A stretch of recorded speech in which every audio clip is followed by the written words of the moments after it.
اعوذ باللہ من الشیطان اللعین الرجیم بسم اللہ الرحمن الرحیم الحمد للہ الذی یخلق ولم یخلق ویرزق ولا یرزق ویطعم ولا یطعم ثم الصلاة والسلام علی عبدک ونبیک وصفیک ورسولک وخیرتک من الخلق ابی القاسم محمد صلی علی محمد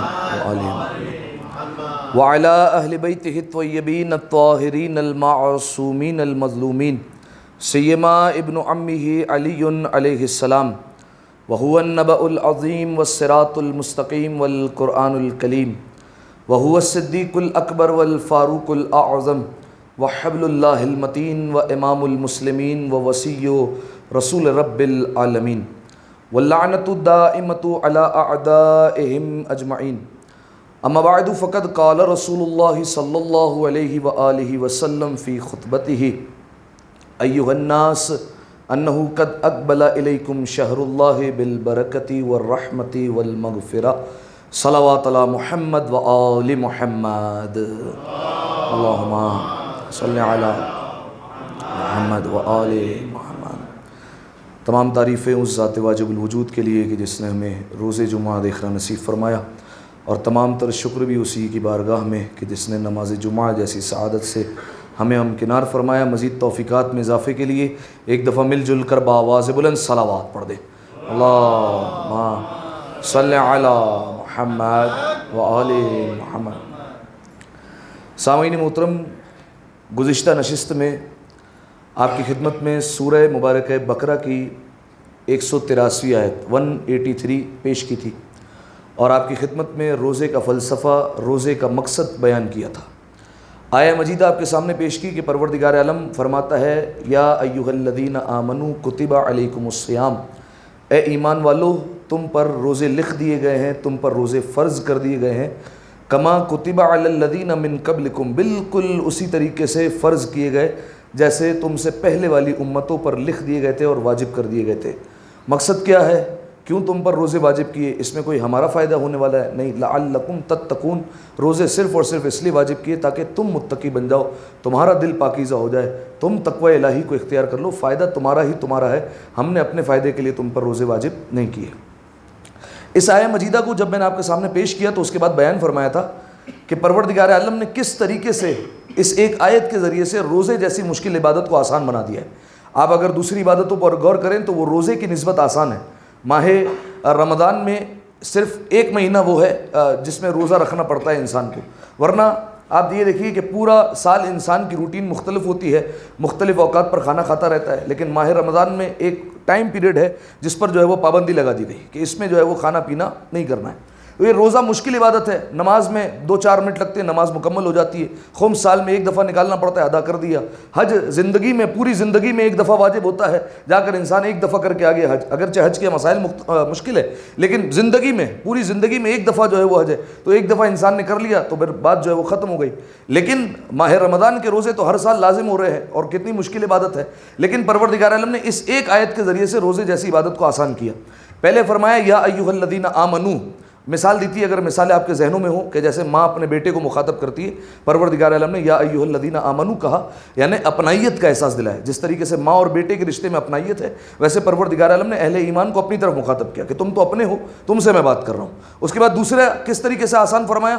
کہا کہ تم پہلے تھوڑی ہو جس پر میں نے روزہ لازم کیا ہے۔ موسیٰ کی امت رکھتی تھی، عیسیٰ کی امت رکھتی تھی، یہ سارے نبی جو چھوٹے چھوٹے نبی ہیں ان کی امتیں رکھتی تھی، تم تو پھر ایک محمد کی جو ہے وہ امت میں آتے ہو، تو تمہارے لیے جو ہے وہ کیا مشکل ہے۔ اور پھر اگلی آیت میں کہا ایام معدودات، بات تو چند دنوں کی ہے، جیسے ایک دوست دوسرے دوست کو تسلی دیتا ہے اگر بالفرض کرائسس میں پھنس جائے، کسی مشکل میں آ جائے، چند دن کی تو بات ہے، پھر بیماری ہٹ جائے گی یا جو ہے وہ کاروبار پھر چل پڑے گا، مسئلہ نہیں ہے۔ پروردگار عالم نے کہا چند دنوں کی تو بات ہے، یہ 29-30 دن روزے رکھنا ہے، اس کے بعد عید کا انتظام تمہارے لیے تو کیا ہے، لیکن یہ دیکھو ماہ رمضان کے ذریعے سے تمہیں فائدہ کتنا بڑا ہو رہا ہے کہ یہ اگر تم روزے رکھ رہے ہو تو تمہیں تقوی الہی حاصل ہو رہا ہے، تمہارا دل پاک ہو رہا ہے۔ ٹھیک ہے، تو یہ ایک آیت آپ کے سامنے پیش کی تھی میں نے، اور بتایا تھا کہ اس کے بعد انشاءاللہ جو ہے وہ ہم خطبہ شعبانیہ کا آغاز کریں گے۔ خطبہ شعبانیہ وہ خطبہ جو رسول اللہ نے ماہ رمضان المبارک کی فضیلت کے حوالے سے بیان کیا ہے، ٹھیک ہے؟ تو پھر سوال یہ اٹھے گا کہ جب ماہ رمضان کی فضیلت اس میں بیان ہوئی ہے، ساری باتیں ماہ رمضان کی ہے، تو پھر اس خطبے کا نام خطبہ رمضانیہ ہونا چاہیے تھا۔ پھر اللہ کا رسول یا جو ہے وہ ائمہ معصومین علیہ السلام نے اس خطبے کو خطبہ شعبانیہ کیوں کہا؟ کیا وجہ ہے؟ مقصد کیا ہے؟ جزاکم اللہ۔ کیونکہ یہ خطبہ ارشاد فرمایا رسول اللہ نے ماہ شعبان کے آخری جمعے میں، ٹھیک ہے؟ یعنی ماہ شعبان بالکل اینڈ ہو رہا ہے، ختم ہو رہا ہے، آخری جمعہ آ گیا، اب ماہ رمضان شروع ہونے میں چند دن رہ گئے۔ رسول اللہ نے محسوس کیا کہ اب چند دن ہیں، صحابہ کا مجمع لگا ہوا ہے، مسجد میں سب کے سب بیٹھے ہوئے ہیں، لہٰذا موقع کا فائدہ اٹھایا اور رسول اللہ نے وہاں پر ماہ رمضان کی فضیلت کے لحاظ سے ایک خطبہ ارشاد فرما دیا۔ لیکن چونکہ ماہ شعبان کے آخری جمعے میں ارشاد فرمایا تھا، لہٰذا اس خطبے کا نام پڑ گیا خطبہ شعبانیہ، اگرچہ اس میں ساری باتیں ماہ رمضان کے حوالے سے، شعبان کا اس میں نام تک نہیں ہے، لیکن پھر بھی چونکہ شعبان کے آخری جمعے میں ارشاد فرمایا تو اس خطبے کا نام پڑ گیا خطبہ شعبانیہ۔ اچھا، اس خطبے کو ہمارے کئی علماء نے اپنی اپنی کتابوں میں لکھا ہے، بہار الانوار میں علامہ مجلسی نے لکھا، اور کئی کتابوں میں یہ خطبہ موجود ہے، حتیٰ کہ اہل سنت نے بھی اس خطبے کو اپنی کتابوں میں لکھا ہوا ہے۔ آپ کو اہل سنت کی کتابوں میں جا کر دیکھیں گے تو آپ کو خطبہ شعبانیہ مل جائے گا، ایک فرق کے ساتھ۔ شیعہ کتابوں میں بھی ہے، سنی کتابوں میں بھی ہے، لیکن ایک فرق کے ساتھ آپ کو ملے گا، وہ فرق یہ ہے کہ اہل سنت نے آخری حصے کو کاٹ دیا ہے، آخری حصے کو حذف کر دیا ہے، اور خیانت ہوئی ہے یہ، ٹھیک ہے؟ آخری حصے کو حذف کر دیا گیا۔ اس کی وجہ کیا ہے؟ اس کی وجہ یہ ہے کہ جب آخری حصہ آپ سنیں گے انشاءاللہ 2-3 نشستوں میں آئے گا تو آپ غور کریں گے کہ آخری حصے کو کیوں کاٹا گیا، کیونکہ اس میں امیر المومنین کے متعلق بات ہو رہی ہے کہ اس خطبے کے آخر میں رسول اللہ نے خبر دی امیر المومنین کو کہ اے علی اس مہینے میں تمہارا خون بہایا جائے گا۔ اس کے بعد فرمایا اے علی تم سے جنگ کرنا مجھ سے جنگ کرنا ہے، تم سے صلح کرنا مجھ سے صلح کرنا ہے، اور تم میرے خلیفہ ہو۔ اب اگر یہ الفاظ استعمال ہو جائیں کہ تم میرے خلیفہ ہو، تم سے جنگ کرنا مجھ سے جنگ کرنا ہے، کن کن لوگوں نے جنگ کی، کون کون آ کر علی سے لڑتا رہا، تو پھر یہ حصہ کاٹنا جو ہے وہ ان کے لیے ضروری تھا، لہذا یہ خیانت کی گئی اور اس حصے کو حذف کر دیا گیا اور ان کی کتابوں سے اس کو مٹا دیا گیا۔ صحیح ہے؟ تو یہ اہل سنت کی کتابوں میں مل جائے گا، لیکن ایک حصہ ملے گا، اور ہماری کتابوں میں آپ کو یہ مکمل خطبہ مل جائے گا۔ ایک دفعہ صلوات پڑھیں مل کر بآواز بلند، اللہم صلی علی محمد و آل محمد۔ اچھا، اب میں جس کتاب سے آپ کے سامنے بیان کر رہا ہوں اس کتاب کا نام ہے عیون اخبار الرضا، شیخ صدوق علیہ الرحمہ کی یہ کتاب ہے، عیون اخبار الرضا۔ اگر آپ نام پر غور کریں تو اس کتاب میں ساری حدیثیں 8ویں امام ہی کی ہیں، اس کے علاوہ کسی اور امام کی براہ راست حدیث نہیں ہے۔ ہاں 8ویں امام کی ایسی حدیثیں مل جائے گی کہ میں نے اپنے جد سے سنا، انہوں نے یہ فرمایا، لیکن بالآخر فرمایا 8ویں امام نے۔ تو اس کتاب میں عیون اخبار الرضا میں آپ کو ساری حدیثیں 8ویں امام کی ملے گی، 2 جلدوں پر یہ کتاب ہے۔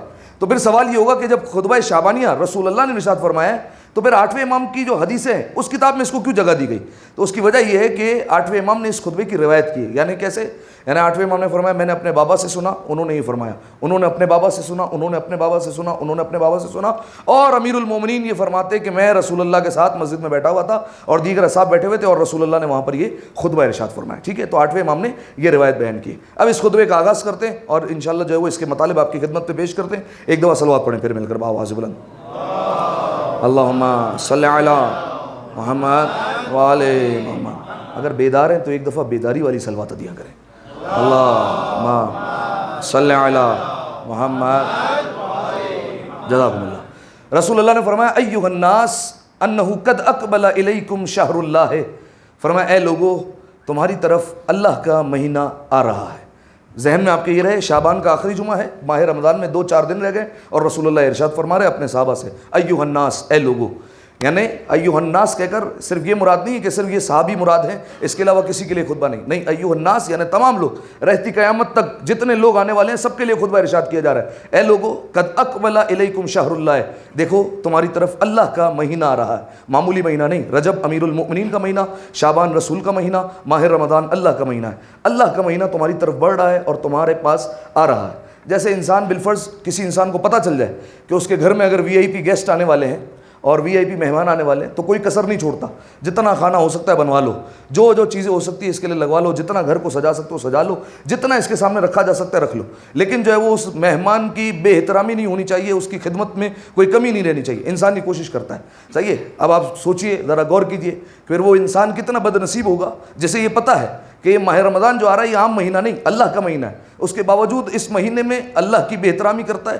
اس مہینے کی بے احترامی کرتا ہے، اس مہینے میں جس کو پتہ ہے کہ یہ اللہ کا مہینہ ہے پھر بھی اس مہینے میں گناہ کے قریب جاتا ہے، پھر بھی زبان پر گالی لاتا ہے، پھر بھی روزوں سے کنارہ کش کرتا ہے، پھر بھی عبادت سے دور رہتا ہے، پھر بھی تلاوت قرآن کو چھوڑتا ہے، کئی چیزوں کو جو ہے وہ چھوڑ دیتا ہے۔ اور کتنا بد نصیب انسان ہوگا کہ روز قیامت بعید نہیں کہ یہ ماہ رمضان مجسم ہو کر آئے اور کسی انسان کی شکایت کر دے اور کہے پالنے والے یہ انسان ہے کہ جس نے تیرے مہینے کی بے احترامی کی ہے اور تیرے مہینے کی توہین کی ہے، میں اس کے پاس آیا تھا اور اس نے میرا احترام نہیں کیا۔ ٹھیک ہے، انسان کو یہ احساس نہیں ہے، چونکہ ہم گنہگار بندے، ہمیں نہیں پتہ کہ پروردگار عالم نے ماہ رمضان جیسی نعمت ہماری جھولیوں میں ڈالی ہے۔ یہ اس وقت ہوگا احساس جب ہماری آنکھیں بند ہوگی اور جو ہے وہ جب ہم حسرت کریں گے، اور اس وقت حسرت کو کوئی فائدہ نہیں ہوگا کہ اتنی عظیم نعمت پروردگار عالم نے ہماری جھولیوں میں ڈالی تھی لیکن ہم نے اس مہینے کی قدر نہیں کی۔ ٹھیک ہے، تو جیسے ایک انسان اپنے گھر میں آئے ہوئے مہمانوں کی بے احترامی نہیں کرتا تو کوشش کرنی چاہیے کہ یہ تو اللہ کا مہینہ آ رہا ہے، اس کی بے احترامی میں کیسے کر دوں۔ ٹھیک ہے، اچھا، ایھا الناس قد اقبل الیکم شہر اللہ، اے لوگو تمہارے پاس اللہ کا مہینہ آ رہا ہے۔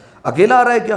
بعض مہمان اکیلے آتے ہیں، خالی ہاتھ آتے ہیں، کہیں اکیلا نہیں آ رہا، خالی ہاتھ نہیں آ رہا، بالبرکت والرحمت والمغفرہ، دیکھو یہ اپنے ساتھ برکتیں بھی لے کر آ رہا ہے، رحمتیں بھی لے کر آ رہا ہے، مغفرتیں بھی لے کر آ رہا ہے۔ باقی مہینوں میں بھی اللہ کی برکتیں، رحمتیں، مغفرتیں آتی ہیں لیکن ماہ رمضان میں اس کا ریشو اور بڑھ جاتا ہے۔ ماہ رمضان میں یہ برکتیں، رحمتیں، مغفرتیں موصلہ دھار ہو جاتی ہے، مسلسل ہو جاتی ہے، اس کا سلسلہ رکتا نہیں ہے۔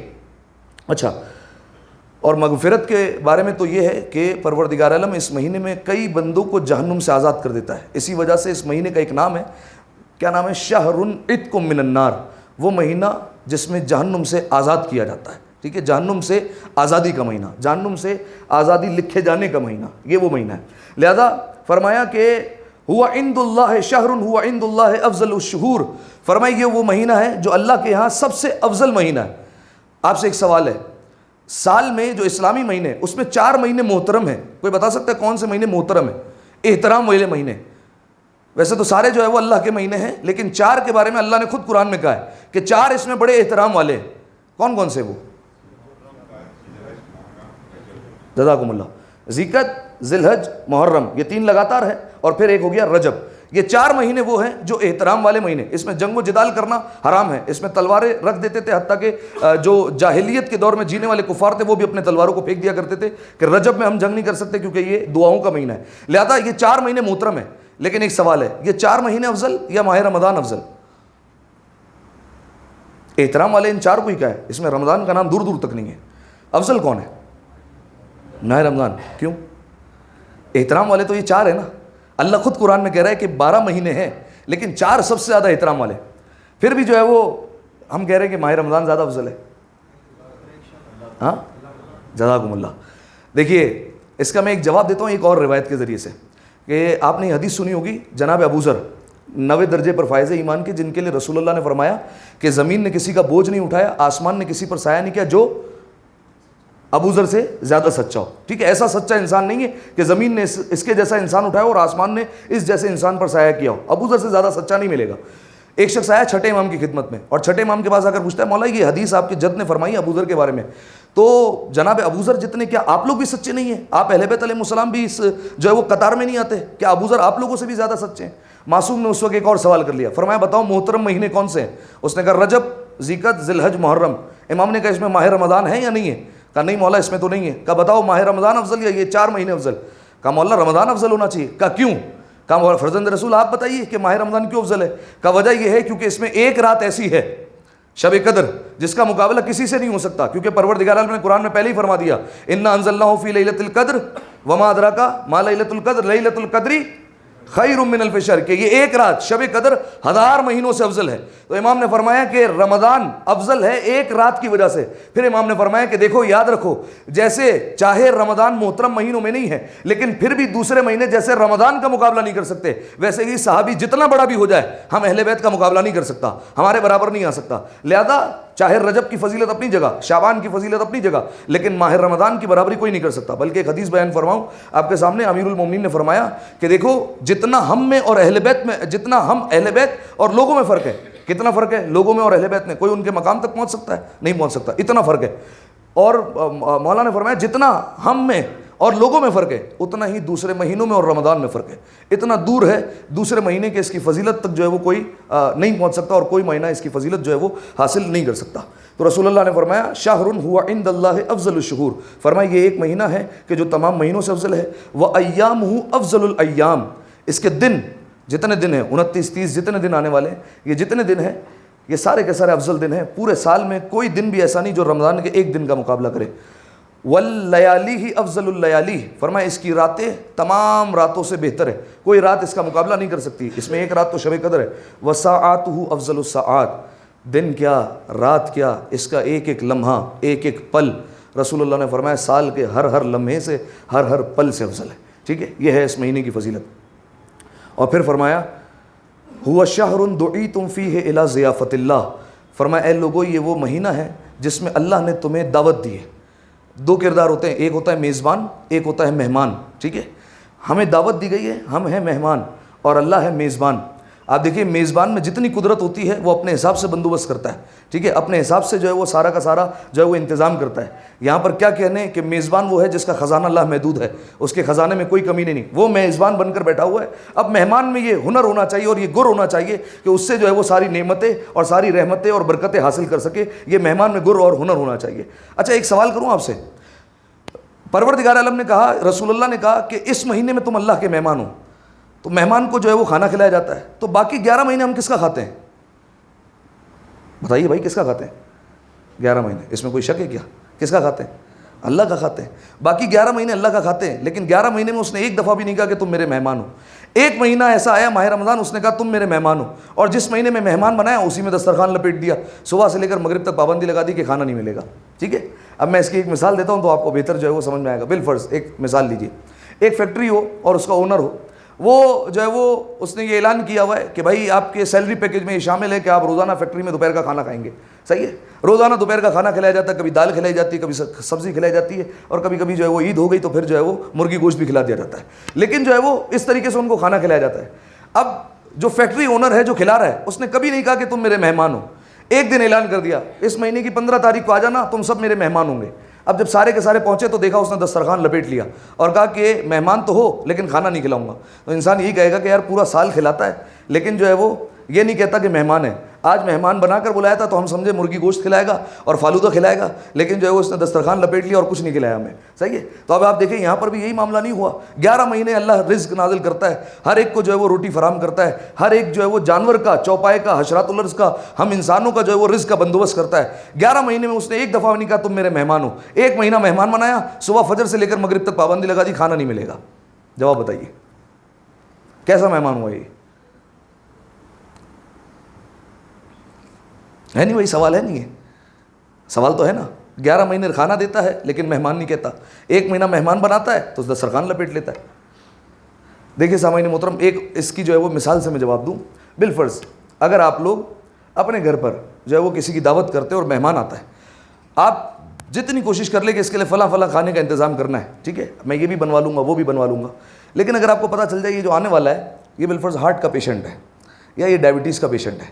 اب ہارٹ کا پیشنٹ ہے تو آپ اس کے سامنے کٹاکٹ تو نہیں رکھیں گے, ٹھیک ہے, یا جتنی تیل والی چیزیں ہو سکتی ہے وہ رکھ دو اس کے سامنے, وہ بیچارہ ایک پلیٹ آئے گا اور اگلی پلیٹ میں لیٹا ہوا ہوگا. ٹھیک ہے, یا جو ہے وہ ڈائبٹیز کا پیشنٹ ہو تو اس کے منہ میں جو ہے وہ 10-12 رسگلے تو نہیں ڈال سکتے آپ. صحیح ہے, تو آپ جو ہے وہ یہ کام نہیں کریں گے. کیوں؟ آپ جانتے ہیں کہ یہ جو میرا مہمان ہے یہ بیمار ہے.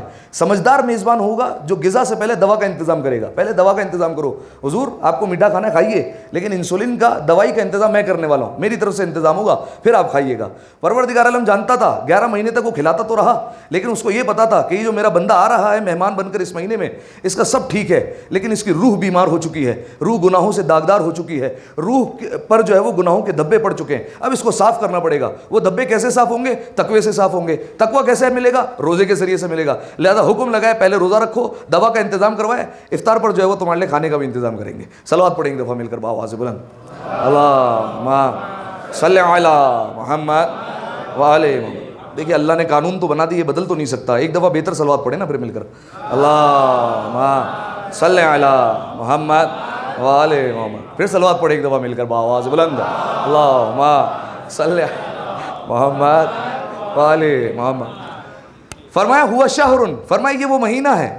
رمضان کے بارے میں فرمایا دعیتم الی ضیافت اللہ، فرمایا اس میں اللہ تمہیں اپنا مہمان بنا رہا ہے، دعوت دی جا رہی ہے. وجعلتم فیہ اہل کرامت اللہ، اللہ اس میں تمہیں صاحب کرامت لوگوں میں شامل کرے گا.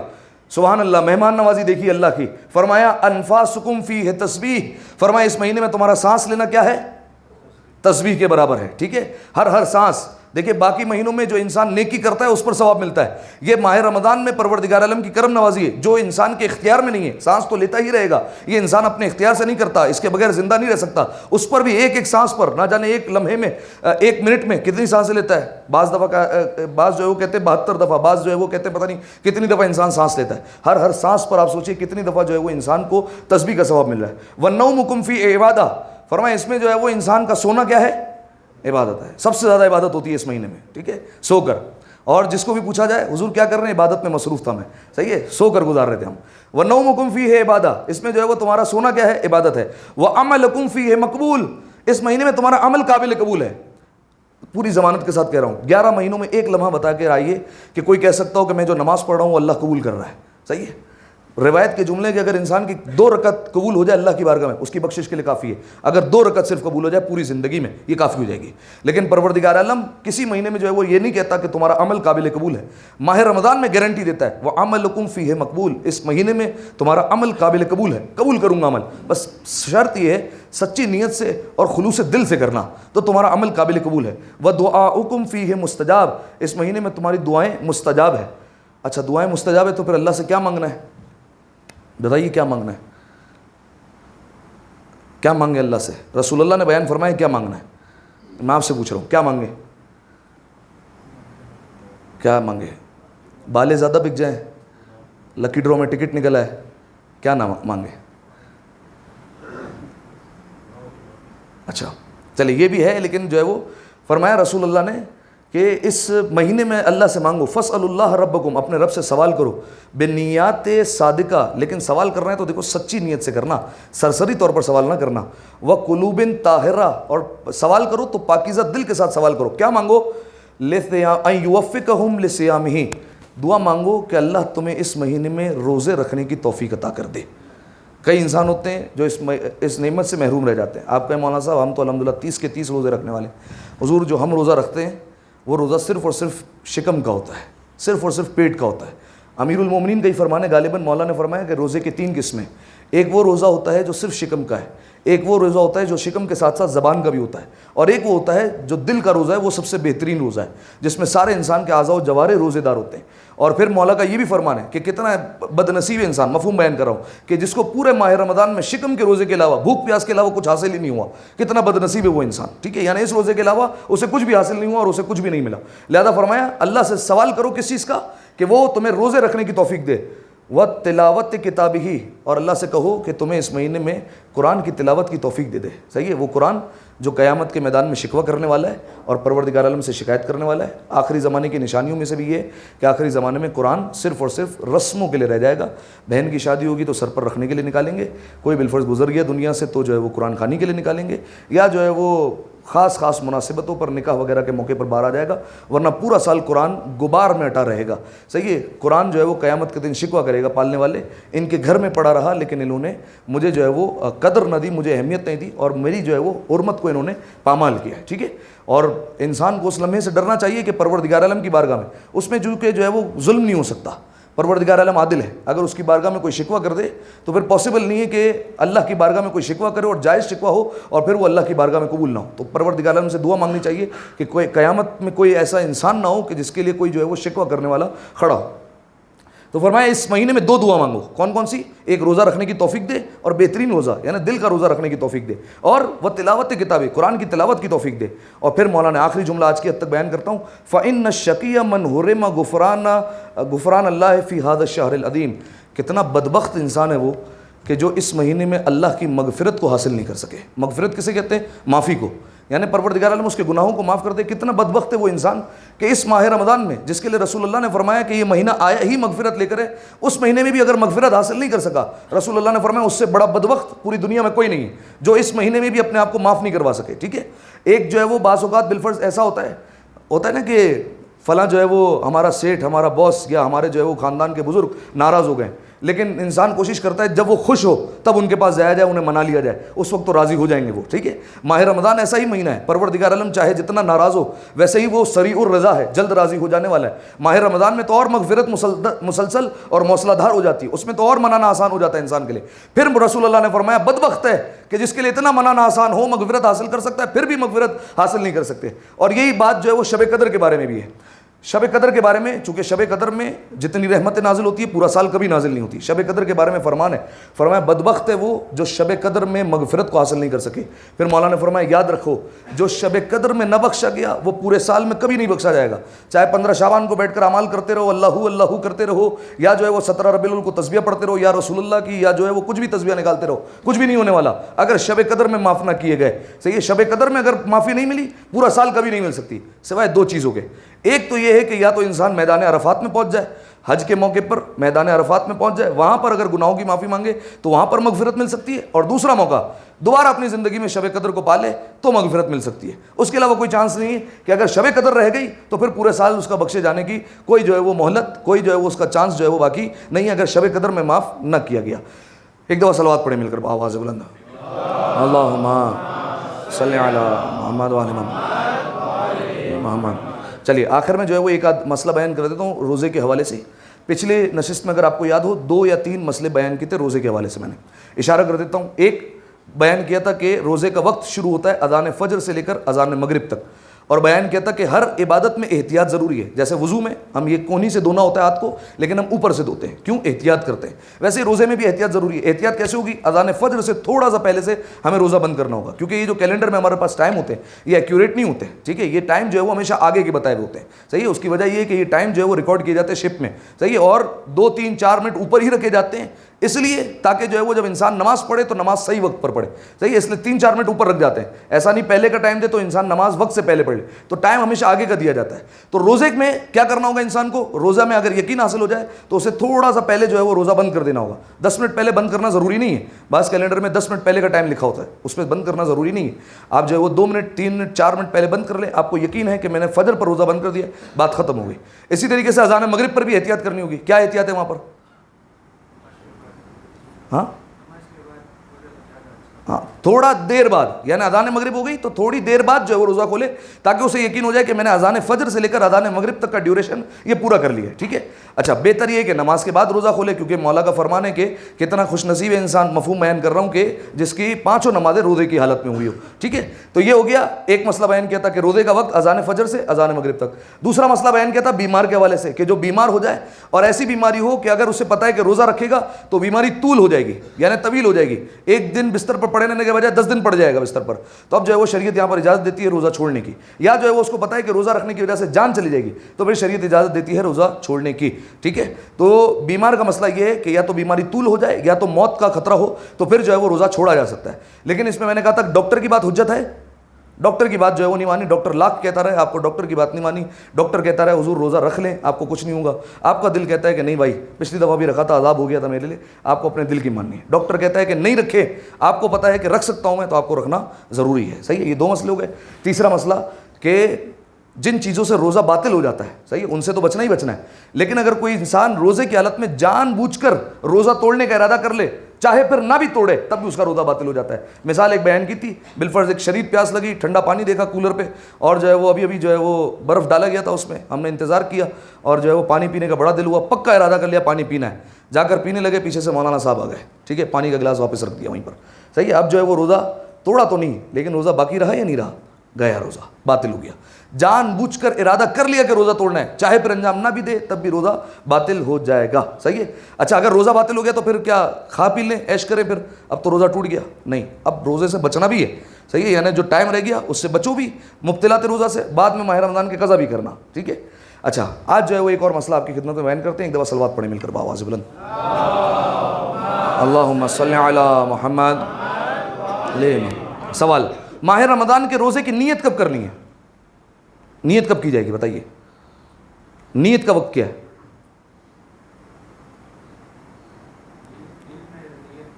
وہ تو نیت کا مفہوم بتا رہے ہیں کہ دل میں ارادہ ہونا کافی ہے, کرنی کب ہے؟ 1 مہینہ پہلے نہیں, 1 سال پہلے کریں آپ, ٹھیک ہے. نیت جو ہے وہ پہلے ہو سکتی ہے، ٹھیک ہے، یعنی ابھی آپ بیٹھے ہوئے آپ نیت کر لیں کہ میں ماہ رمضان کے سارے روزے رکھوں گا، آپ کی نیت ہو گئی. آپ کو ہر روزے کے لیے علیحدہ نیت نہیں کرنی ہے، ٹھیک ہے، کہ میں کل 10واں روزہ رکھوں گا، میں کل 11واں روزہ رکھوں گا، 12واں روزہ رکھوں گا. یہ نیت علیحدہ کرنے کی ضرورت نہیں ہے. آپ نے ارادہ کر لیا ماہ رمضان آ گیا پورے روزے رکھوں گا، یہ ساری نیتیں کاؤنٹ ہو گئی. آپ کو ہر روزے کے لیے علیحدہ نیت کرنا ضروری نہیں ہے. صحیح ہے. اچھا اب دیکھیے، اگر جو انسان 1 مہینہ پہلے، 10 دن پہلے، 5 دن پہلے نیت نہیں کر رہا، وہ اس کے لیے نیت کا کیا وقت ہے؟ یعنی جو ہر روز الگ الگ نیت کرتا ہے اس کے لیے نیت کا کیا وقت ہے؟ کب نیت کرے؟ 3 روزے کی قسمیں میں جلدی بیان کر دوں. روزے کی 3 قسمیں، ایک ہوتا ہے مستحب روزہ، ایک ہوتا ہے واجب معین روزہ، ایک ہوتا ہے واجب غیر معین روزہ. ٹھیک ہے، یہ کیا ہوتا ہے پہلے تو میں بتا دوں. واجب معین اور واجب غیر معین کیا ہوتا ہے؟ معین یعنی جس کا دن طے ہو کہ اس دن روزہ رکھنا ہے. جیسے ماہ رمضان کے روزے آپ شوال میں نہیں رکھ سکتے، ٹھیک ہے، ماہ رمضان کے روزے ماہ رمضان میں ہی رکھنے، یہ ہے معین روزہ. یا آپ نے منت مانی فلاں کام ہو گیا تو میں اس دن روزہ رکھوں گا بالفرض، یہ آنے والے اتوار کو، یا میں جو ہے وہ 15 شعبان کو روزہ رکھوں گا، تو یہ ہو گیا معین روزہ.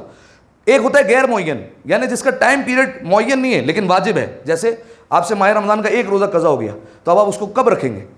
کیا ماہ رمضان کے فوراً بعد رکھنا واجب ہے؟ نہیں، آپ کے پاس ٹائم ہی ٹائم ہے، جب رکھنا ہے رکھیں، واجب ہے لیکن غیر معین ہے، ٹائم طے نہیں ہے. اور ایک ہوتا ہے مستحب روزہ. مستحب روزے کی نیت آپ مغرب سے 1 منٹ پہلے بھی کر سکتے ہیں، ٹھیک ہے.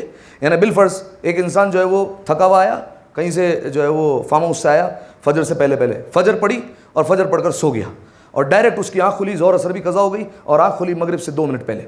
اس نے پورے دن میں کوئی ایسا کام نہیں کیا تھا جس سے روزہ باطل ہوتا ہو. اس نے دیکھا 2 منٹ رہ گئے، ابھی مغرب ہوئی نہیں ہے، پورا دن کوئی ایسا کام بھی نہیں کیا جس سے روزہ باطل ہوتا ہے. نیت کرے مستحب روزہ، ٹھیک ہے، پورے دن کے روزے کا ثواب مل جائے گا. صحیح ہے، یہ ہے مستحب روزہ، مغرب سے 1 منٹ پہلے بھی نیت ہو جائے گی. دوسرا ہے واجب غیر معین، یعنی قضا روزہ، کفارہ روزہ.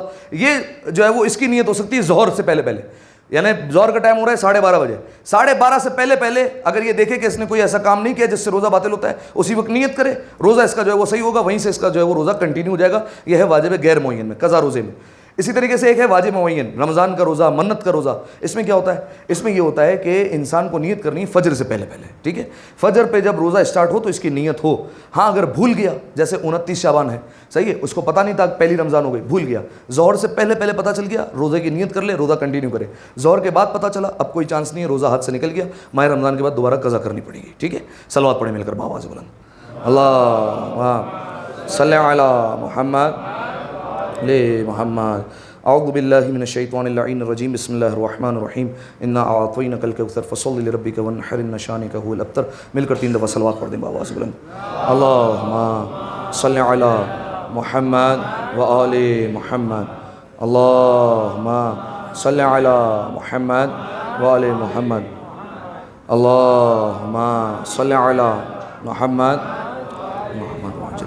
بسم اللہ الرحمن الرحیم. الحمد للہ رب العالمین، والصلاة والسلام علی محمد النبی الرحمہ سید المرسلین، وعلی ابن ابی طالب سید الوصیین، وفاطمۃ الزہراء سیدۃ النساء العالمین، وحسن المجتبی حجۃ اللہ علی الخلق اجمعین، والحسین شہید المظلوم وارث امیر المؤمنین، وعلی ابن الحسین زین العابدین، ومحمد ابن علی باقر علم الاولین والآخرین، وجعفر ابن محمد الصادق الصدیق والمقتدی بآبائہ الصالحین، وموسیٰ ابن جعفر الکاظم من اولاد النبیین، وعلی ابن موسیٰ الرضا من اطرۃ بررۃ المتقین، ومحمد ابن علی الجواد ولی المؤمنین، وعلی ابن محمد السراج المنیر امام الخاشعین، والحسن ابن علی سید الاوصیاء المنتجبین، والخلف القائم المہدی المنتظر الحجہ بعد آبائہ علی خلقک.